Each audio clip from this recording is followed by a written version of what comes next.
গাজীপুরে সাংবাদিক আসাদুজ্জামান তুহিনকে কুপিয়ে হত্যার প্রতিবাদে নারায়ণগঞ্জে মানববন্ধন অনুষ্ঠিত হয়েছে। রবিবার বেলা 11:30টায় নারায়ণগঞ্জ জেলা সাংবাদিক ইউনিয়ন তাদের কার্যালয়ের সামনে এই মানববন্ধনের আয়োজন করে।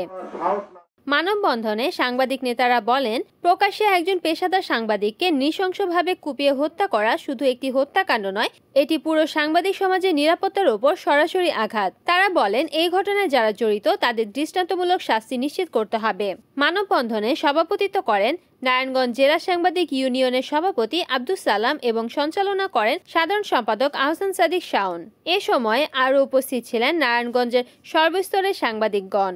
সাংবাদিক নিপীড়নের ঘটনা এটা তো আসলে বাংলাদেশের জন্য নতুন কোনো ঘটনা নয়। আমরা কয়েক বছর আগে দেখেছি যে সাংবাদিক রবিনাকে কিভাবে গ্রেফতার করা হয়। আমরা আমাদের নারায়ণগঞ্জে দেখেছি আমাদেরই সাংবাদিক বন্ধু সাংবাদিক সৌরভ হোসেন সিয়াম, সাংবাদিক গোলাম রব্বানী শিমুল সহ অসংখ্য সাংবাদিককে চট্টগ্রাম কলেজের চর্চার ছেলে নিয়ে শামীম ওসমান, তার বান্দারাজ, অয়ন ওসমান, তার গুন্ডা বাহিনীরা কতভাবে নির্যাতন করেছে।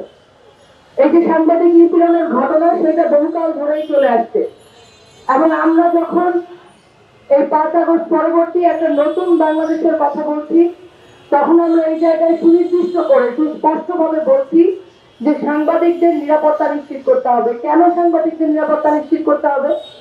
সাংবাদিকদের বলা হয় সমাজের দর্পণ, অর্থাৎ সমাজে যা ঘটছে তা প্রতিচ্ছবি হয়ে সাংবাদিকদের মধ্য দিয়ে জনতার সামনে হাজির হয়। তাহলে সমাজে যা ঘটছে তা হাজির করার দায়িত্ব আমরা যাদেরকে দিচ্ছি, তারা যদি কাজ করতে গিয়ে হামলার শিকার হয়, তারা যদি কাজ করতে গিয়ে মামলার শিকার হয়, তারা যদি কাজ করতে গিয়ে মৃত্যুর কবলে পড়তে হয়, তাহলে আসলে তারা কিভাবে দর্পণ হয়ে উঠবে সেই প্রশ্নটি আমাদের জন্য করা এখন সবচেয়ে গুরুত্বপূর্ণ জায়গা। আমরা দেখেছি যে যারা জীবনের ঝুঁকি নিয়ে আসলে সংবাদ সংগ্রহ করতে চায় তাদেরকে কতভাবে আসলে মামলার শিকার হতে হয়। আমরা সেটা 5 আগস্ট পরবর্তী বাংলাদেশে দেখেছি যে জিসানকে আমরা 70-72 দিন পরে তার জামিন নিশ্চিত করতে পেরেছি। নারায়ণগঞ্জ কোর্ট থেকে আমরা জামিনটুকু পর্যন্ত পাইনি।